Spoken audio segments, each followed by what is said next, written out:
ban da matsala da ni da Hadiza Gabon da magoya bayanta, inji Adam A Zango. A baya bayan da muka kawo muku yadda Hadiza Gabon ta yi holan manya-manyan 'yan Kannywood, mana manyan 'yan Kannywood da mawaka da darakta, amma dai ba su ga fuskar Adam A Zango ba.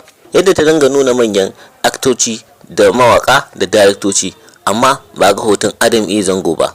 Habawa masoyan Adam A Zango suka hau fejinta suna caccakarta, suna ce mata me yasa ba su ga hoton mai gidansu Adam A Zango ba, kuma tana a garin Kaduna. Wasu kuma mutanen suka ce wannan abin da ta yi kamar butulci ne, kuma bata nuna wa Adam A Zango yana da kima a gurinsu ba ko kuma a gurinta. A inda wasu kuma magoya bayan Hadiza Gabon suka dinga mai da martani cewa wai mutum da gidansa wai sai an nuna masa irin fentin da suke so ba shi yake so ba, hakan bai dace ba.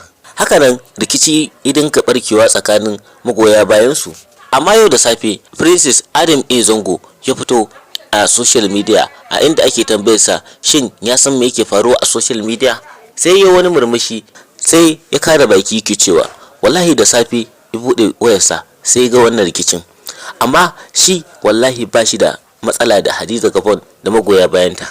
Ya kare baki ya kara da cewa amma ya ji daɗin cewa yadda masoya suka nuna kishi da kuma soyayya a gare shi. Sai ya wata magana da yake cewa har da ya fara kwashe kayansa daga Kannywood din, amma yanzu ya gane cewa ayyukan da yake yi mutane suna so, kuma yanzu sun ƙara masa ƙarfin gwiwa. Amma har yanzu ita Hadiza Gabon har yanzu ba a ji ta bakinta ba, ba a ji dalilin da yasa ba ta sa hoton Adam A Zango a talk show ɗinta. A wata majiyar an ga mutanen Adam A Zango sun fara unfollow ɗinta a TikTok da Instagram da kuma YouTube. Yanzu dai muna jiran abin da Hadiza Gabon za ta faɗa daga baya, sai da mu ce Ubangiji Allah ya sa mu dace.